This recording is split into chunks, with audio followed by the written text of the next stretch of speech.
Hey everyone, this is Randall, and welcome to the A Song of Ice and Fire Season 3 Lannister review.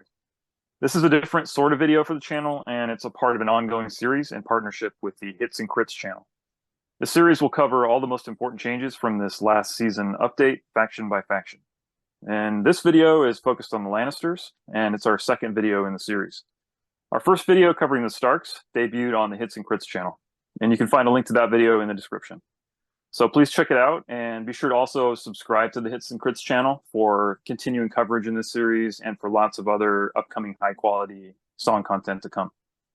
And Chris, I want to welcome you to the Imperial Minis channel. This is the first video of its type on this channel, and I'm really looking forward to this discussion and our future videos. Do you want to take a minute to introduce yourself and talk about how this series will work and how it's going to unfold between our two channels?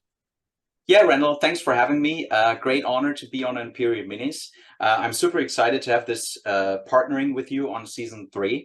Yeah, we launched Hits and Crits like 6 weeks ago, basically with the goal to bring the local community in the north of Germany together, doing regular battle reports, organizing tournaments, and just, creating, content and or content for song and making this hobby better for everyone, right? So, and until we can do battle reports, Randall and I decided to let the time pass more quickly until we start with the battle reports. And we want to do these crisp, concise overviews or reviews on each faction. So what we will do, we will cover the factions in a release order, and the first one, Starks, was on Hits and Crits. This one will be on Lannisters, and the next one will be on Hits and Crits again, and we will do it back and forth. So yeah, that's the plan, and excited to do this. And yeah, you can find the link for the Stark one if you haven't checked it yet. You will find it here on the screen or in the description below. So yeah, I think we're ready, Randall. Sounds good. Well, thanks, Chris, for that intro. And sure. Without any further ado, let's get started and start by talking about the 500-pound war criminal in the room, sort of Gregor Clegane, the Mountain. That's him. You want to talk a little bit about his commander card and what changed on his commander card and how significant you think that is for him? Yeah, specifically the commander card. I think he got way better because being unweakenable in this game, we all know how strong the weaken token is, and having this unit potentially like coming around in Golden Company or City Watch or Pyromancers, even we will talk about that later. But having this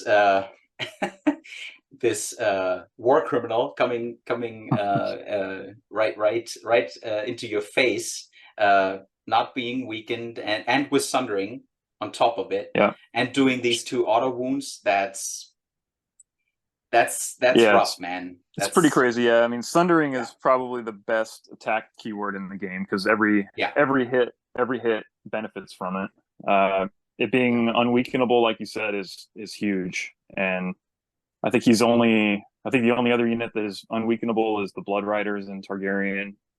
Yes, and that's true. Gregor now is, I mean, he's always been a big brute, but now you can do some crazy stuff with them. I mean, like you said, with Pyromancers got buffed also. They have a little bit better morale. They don't take wounds on rolling a 1. So you could shove Gregor in there and attack something, and let's say you get all your hits. They do 7 unblockable hits. Gregor does +2 wounds. That's 9.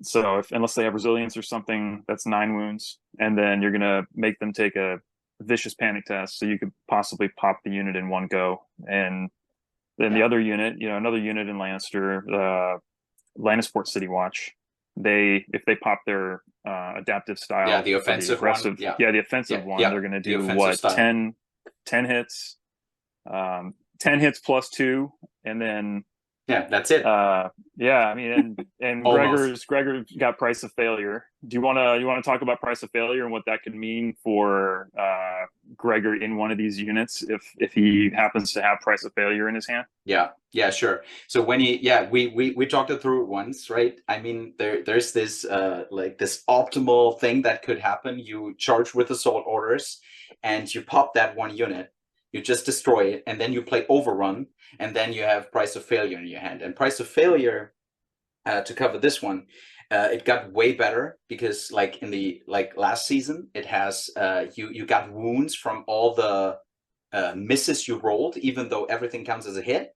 You got wounds for the hits, so that made him unplayable in Pyromancers. Maybe let's just say it was less it was playable, really more risky. risky. Yeah, it was really risky. So now with just becoming panicked and vulnerable, I mean, it could be rough too if he lands in a bad situation, but it's way better now. The card is way more useful even in late game, right? So he's not afraid of doing this on 1 rank maybe, or 2 ranks, or 1.5 ranks.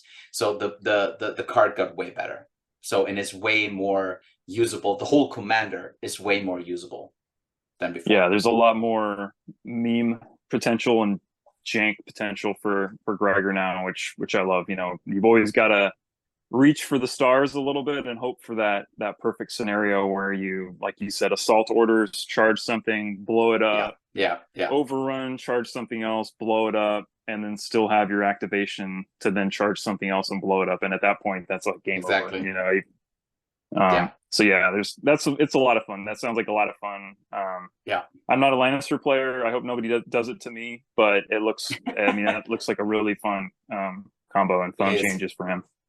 Actually, that happened to me a few weeks back. I played Night's Watch, and I had the veteran standing there, and even Cold Hands behind it. So basically, made the double disrupt on him, right? And he still reduced the whole veterans because he had Price of Failure in his hand, and he reduced the whole veterans thing to 2 wounds, being full. So 10 wounds. Yeah, he's just like this. Yeah, he's unstoppable. So yeah, that's, you know, it could be rough, even with something like veterans and Cold Hands behind it. So yeah, and some other commanders got changed too, but I don't think we need to spend too much time on them. I mean, Jaime got Precision, but you know, Precision is the swingiest, least reliable of keywords, really. Precision. Tywin. Precision got dealt out in the season 3 like, you know, candy, right? Just, everyone got Precision. Everyone, you know, who cares, right? Everyone can have it. So as you say, the most unreliable. And I think his commander cards got touched too. But I think the changes we saw on Jaime, just a little bit. So, but the changes we saw on him and his Texas cards still, they is not enough for a radical change in like common commanders for Lannisters. So I would love to see Jaime more on the battlefield for Lannisters, because it's just, you know, it should be like this, right? It's just like it's like Jon Snow on Night's Watch, right? Or it's like you know, people want to play characters that they have a connection with. People play Kevin Lannister because he's the best, but nobody knows anything about Kevin Lannister. Yeah, so most people just seen the show. So, and who's Kevin Lannister, right? Who is he? Is he even in the show? I don't know. So probably not. So I'd love to see him, but maybe season 4, right? There's always hope. Maybe. And then Tywin got changed a little bit. He got buffed, but again, I don't think we're going to be seeing Tywin setting the scene on fire. So I think that's about all that needs to be said about the commander changes. Do you want to, let's move on to attachments. I think there's one attachment we really want to talk about. Tyrion attachment got changed. Do you want to talk about the impact of that and what you think about that? For me, the biggest change attachment wise in the Lannisters is really Tyrion. He always had a good card. Battle plan and counter strategy is a strong combo on one single attachment, and it used to be 2 points. Now it's 1 point. When we compare that to Justin Messé from Baratheon, he also got battle plan and he has threaten, also good, right? Both good, but it's 2 points. Right, and we've seen that we've seen Justin Messé really do his thing on, I don't know, I think it was last year. Was it last year at the? I think it was earlier this year, right? At Adepticon. Yeah, right? exactly. That was it. So, Kurt's yeah, Baratheon list. exactly. So so Hmm. I seen that match, or I seen some matches, and that really worked so well for him. And that's even 2 points. And now you have Tyrion, which draws the right amount of tactics cards, or giving the player a good amount of good tactics cards he got in his hand. When Counterplot is there when it's needed, Henry War might be there when it's needed, even without Hmm. Cersei. So battle plan is really strong in like in general. And counter strategy, we talked about that once. Having him in halberdiers or something, and having a strong unit coming against you, and you're basically shutting down a certain ability which is really needed, and having the set for charge for 1 point. I think Tyrion Lannister should be maybe not in every Lannister list, but now he will pop up way more often than we used to see it.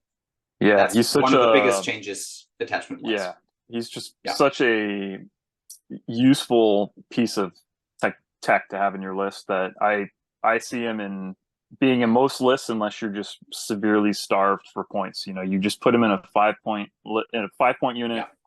and Yeah. put him on the periphery of your line wherever you need him. You put him on a point if you need to, but you can just have him behind your front line, just causing trouble for your opponents on the front line, or put them in a Exactly. unit like you said of halberdiers or Yeah. And guardsmen. protecting the flank, really good Mhm. unit to protect something. And it's just 6 points. Yeah. Just 6 points. So He gives you battle plan and has the counter strategy, like to basically he can hold off one stronger unit, maybe like 7, 8, 9-ish points. He can hold it off for maybe 4 turns, right? mhm. About um that's strong. Yeah, Yeah. So we will definitely see him more. for sure. And so moving on to some units. Mm-hmm. Do you want to talk about some other units? We talked about pyromancers. We talked a little bit about not the Casterly Rock Honor Guard. We talked about the Lannisport City Watch a little bit in City the Watch. discussion of Yeah. Gregor. Yeah. But the Honor Guard got some changes. The Mountains Men got some Mountsman. changes. Um, do you want to Yeah. talk at all about kind of what changes they got and what that might mean kind of to the Lannister kind of what their Lannister's goal is and how those unit changes kind of synergize or don't with that, and whether Yeah. these changes will mean anything for those units. Yeah, let's start with Mountainsmen. I think a buff was really needed. No one was really playing Mountainsmen, right? And now I'm not sure if there. I mean, there will be a change. They are better now, definitely better. But I don't know if they're way better, like to be in every list or in a whole lot of lists. But still, having vicious all the time, yeah, gets is so well for the whole tech, like the whole strategy a Lannister player has, especially with his tactic stacks, right? With dealing so much Like panic and wounds. yeah, exactly. So having vicious all the time makes them way better in every Lannister list. And they got the morale better, and they got the crit blow now. Just changed when they not when they charge, when they have more ranks, right? Yeah, when they have same So same or when they have the same or more ranks as the unit same or they're more attacking. ranks. So that's not the biggest change, but vicious really fits in with your whole thing you're trying to achieve as a Lannister player. So I think they will see more play in the future. And basically we have the same on the Honor Guard. The Honor Guard is still a unit. I think they might even should drop a point. I don't know. Or they need to change something with this token mechanic. But same thing. They got vicious all the time now.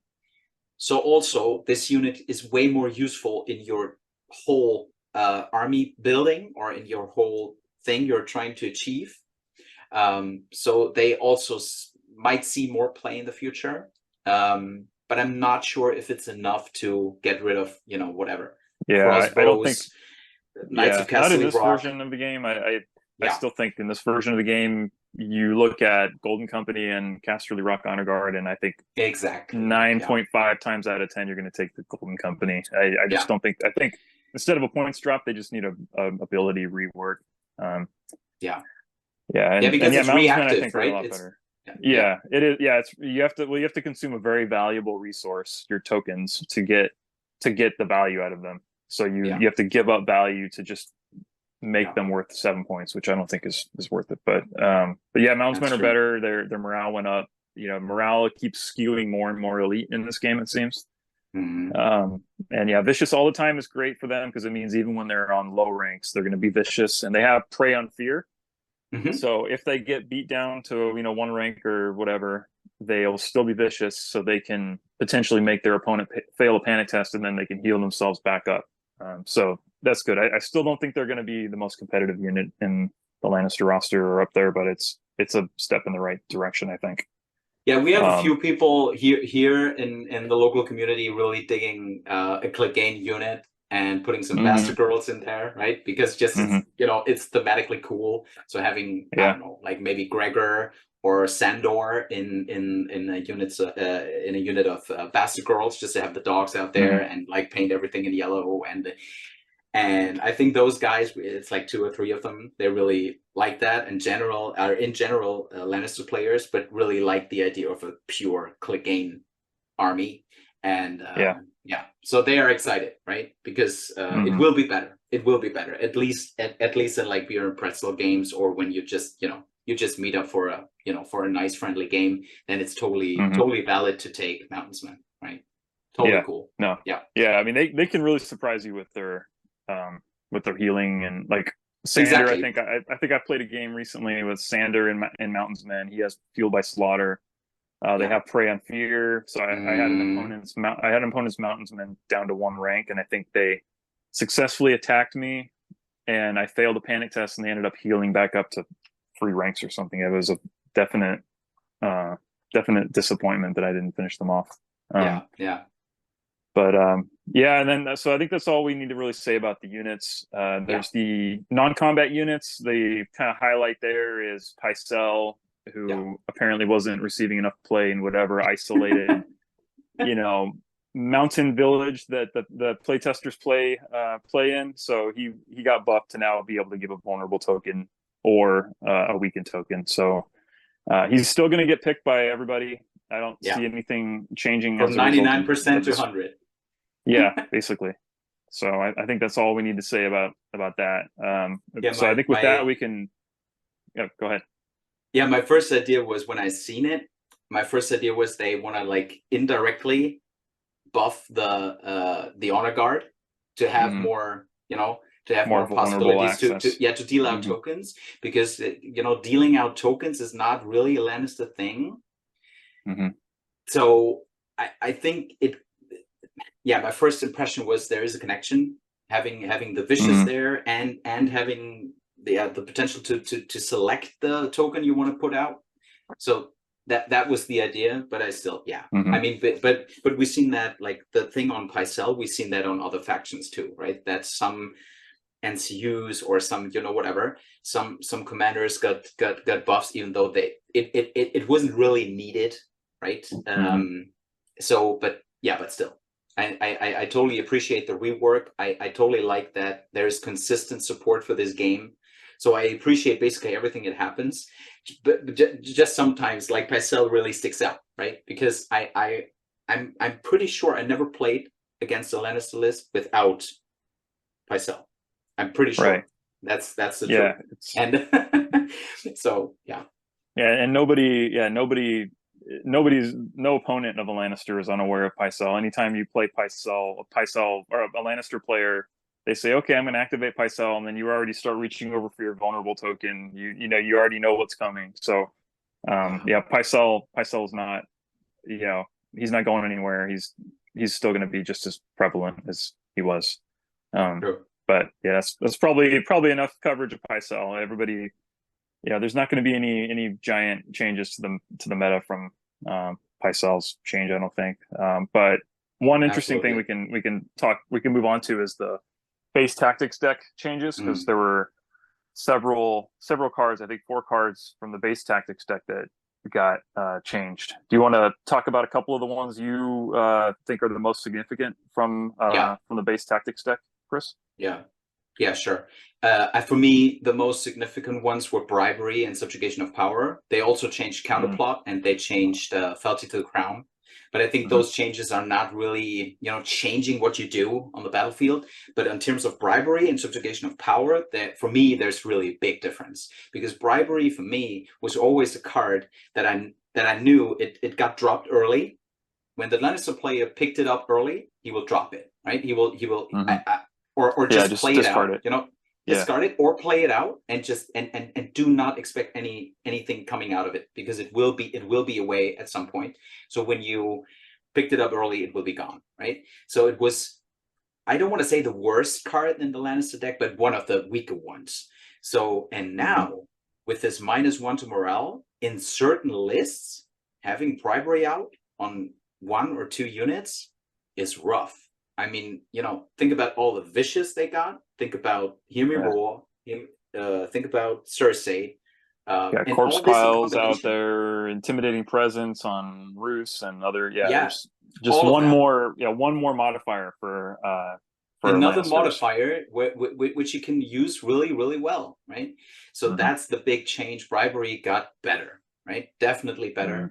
And it even goes now, stacks with second card I want to talk about, Subjugation of Power, right? Because Subjugation of Power used to do a morale test, which was fine. I mean, shutting down all abilities is strong, but now it even triggers a panic test, which you can play Hear Me Roar on, or which benefits from bribery, or whatever Lannisters do.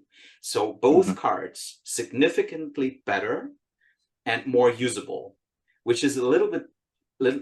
I think Subjugation of Power, when people first seen it during the live stream, I was checking the chat a little bit, and a few people were saying that's a nerf. That's a nerf on the card, because now you only get -1 for bags and crown, and it used to be 2.